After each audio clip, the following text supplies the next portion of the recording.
السلام علیکم ورحمۃ اللہ وبرکاتہ۔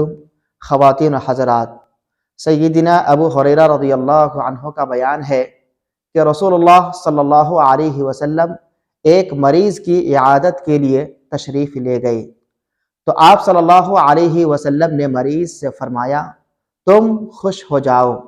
اللہ تبارک و تعالیٰ فرماتا ہے، بخار میری آگ ہے جسے میں دنیا میں اپنے مومن بندوں پر مسلط کرتا ہوں تاکہ آخرت کے عذاب کے بدلے اس کا حصہ اس بخار کو قرار دیا جائے۔ اس حدیث سے کئی بات معلوم ہوتی ہے۔ پہلی یہ کہ مریض کی عیادت کے لیے جانا چاہیے۔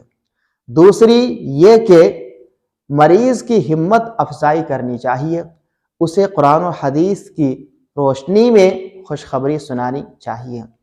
تیسری یہ کہ جس انسان کو بھی بخار ہو یا کوئی چھوٹی بڑی تکلیف ہو، پریشانی ہو، تو اسے سمجھنا چاہیے کہ یہ اس کے گناہوں کا کفارہ ہے۔